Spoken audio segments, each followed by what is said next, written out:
नमस्कार YouTube family.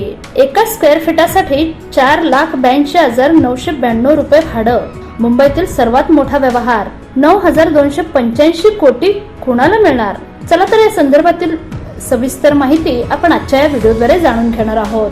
जर तुम्हाला रिअल इस्टेट व्यवहारांबद्दल संपूर्ण माहिती हवी असेल तर आमच्या YouTube चॅनलला सबस्क्राइब करा आणि नवनवीन व्हिडिओ अपडेट्स मिळवा। सबस्क्राइब करा आणि तुमच्या रिअल इस्टेट नॉलेज मध्ये भर घाला। मुंबईमध्ये लवकरच एका शहराच्या इतिहासातील सर्वात मोठी रिअल इस्टेट व्यवहार होण्याची शक्यता व्यक्त केली जात आहे। विशेष म्हणजे हा व्यवहार तब्बल 9,285 कोटी रुपयांचा असू शकतो। आता एवढ्या किमतीला नेमकं कोण आणि काय विकतंय, कोण हा एवढा पैसा खर्च करणार आणि कोणाला फायदा होणार, हेच आपण आजच्या या व्हिडिओद्वारे जाणून घेऊयात। विक्रेता कोण आहे? तर या व्यवहारामधील विक्रेता आहे मुंबई महानगर प्रदेश विकास प्राधिकरण म्हणजेच MMRDA। मुंबई महानगर परिसरामध्ये MMRDA मोठ्या प्रमाणात प्रकल्प हाती घेतल्याने आर्थिक स्थिती बिकट झाली आहे। त्यामुळे त्यातून बाहेर पडण्यासाठी आता MMRDA वांद्रे कुर्ला संकुलातील BKC 9 भूखंडाचा लिलाव करण्याचा निर्णय घेतला आहे।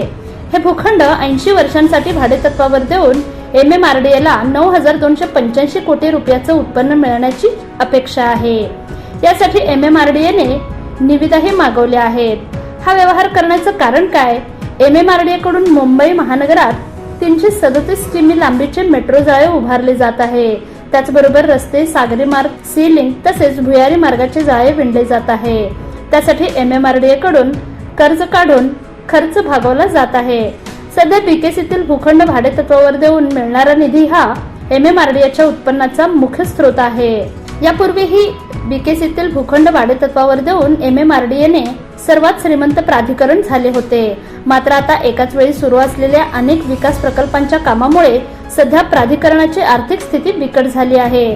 आता MMRDA कडून प्रकल्पांच्या खर्चासाठी तसेच बँक आणि वित्तीय संस्थांकडून घेतलेल्या कर्जाच्या परतफेडीसाठी उत्पन्नाचे विविध स्रोत शोधले जात असून होणारा हा व्यवहार म्हणजेच असाच एक स्रोत शोधण्याचा प्रयत्न केला जात आहे। कोणते भूखंड भाड्याने दिले जाणार आणि त्यातून कसं उत्पन्न मिळणार?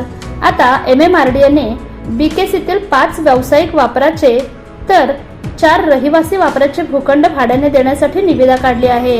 यात व्यावसायिक वापराच्या भूखंडाचे क्षेत्रफळ 34,269 चौरस मीटर एवढे आहे, तर रहिवासी वापराच्या भूखंडाचे क्षेत्रफळ हे 18,922 चौरस मीटर एवढे आहे।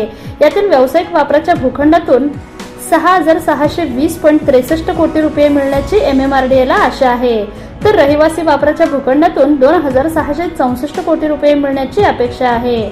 यामुळे विकास कामांना वेग येणार आहे। पर स्क्वेअर फूट किती दर? तर भूखंडांसाठी कोणते दर निश्चित करण्यात आले आहेत? तर व्यावसायिक वापर 4,82,992 रुपये प्रति चौरस मीटर असा दर निश्चित करण्यात आला आहे। रहिवासी भूखंडासाठी 3,52,008 रुपये प्रति चौरस मीटर दर निश्चित करण्यात आला आहे।